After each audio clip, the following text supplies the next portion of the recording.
Në këtë video do të shohim përdorimin e operatorëve aritmetik në Excel. Fillimisht do të ruajmë disa numra në dy kolona. Po krijoj kolonën e parë, numër 1, dhe kolonën e dytë, numër 2. Po i mbush këto dy kolona me disa numra të çfarëdoshëm. Gjithashtu edhe te kolona e dytë po vendos disa vlera të tjera.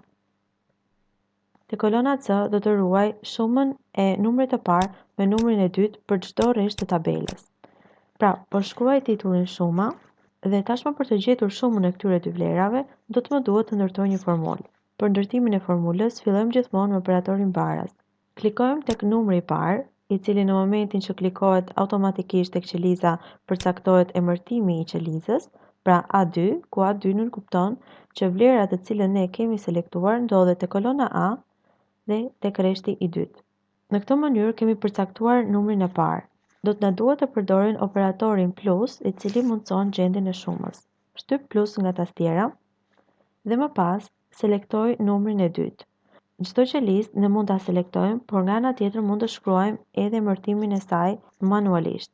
Për shembull, nëse numri i dytë do më gjendet tek qeliza B2, pra tek kolona B, tek rreshti i dytë i faqes së punës, atëherë unë mund ta shkruaj manualisht B2. Në momentin që e kam shkruar B2, automatikisht më selektohet edhe qeliza përkatëse. Pra ka dy mënyra se si tu referohemi qelizave. Klikoj Enter nga tastiera dhe ja ku më gjend shuma 3 plus 2 që bëjmë 5. Për të gjendur shumën për çdo rresht tjetër të tabelës, mund të veprojmë njësoj, pra të aplikojmë përsëri formulën tek qeliza e radhës deri në fund të saj. Por do të ishte e lodhshme. Exceli ofron një metodë shumë të lehtë. Mjafton të pozicionojmë mausin në pjesën e poshtme në të djathtë të qelizës ku e kemi aplikuar një herë formulën, të klikojmë me të majtën e mausit mbi të dhe ta zgjasim mausin poshtë deri aq sa rreshta kemi në tabelë. Në momentin që e lëshoj mausin, atëherë edhe vlerat do të më aplikohen automatikisht. Po ndërtoj kolonën D, në të cilën do të ruaj ndryshesën e numrit të parë me numrin e dytë. Do të veproj njësoj sikurse veprova edhe për shumën, vetëm operatori do të ndryshoj.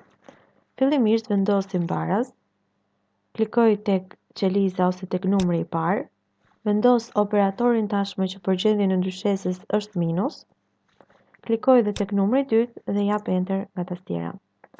Aplikoj formulën për të gjithë rreshtat e tabelës. Për këtë gjë pozicionohem tek qeliza tek e cila e kam aplikuar një herë formulën, në pjesën e poshtme në të djathtë të saj derisa të më formohet shenja e plusit e mausit, klikoj me të majtën e mausit mbi të dhe e mbaj të selektuar duke e tërhequr poshtë.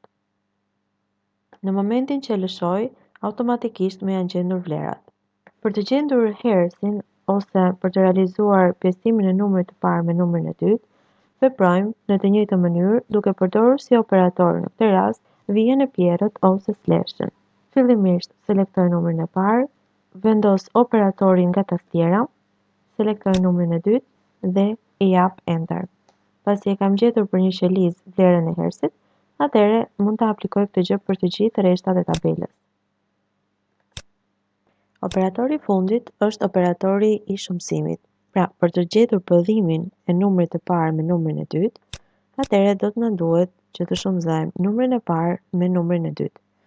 Vendos baraz, klikoj numrin e parë, vendos operatorin e shumëzimit që tashmë është yll, klikoj numrin e dytë dhe jap Enter. E aplikoj formulën për të gjithë rreshtat e tabelës.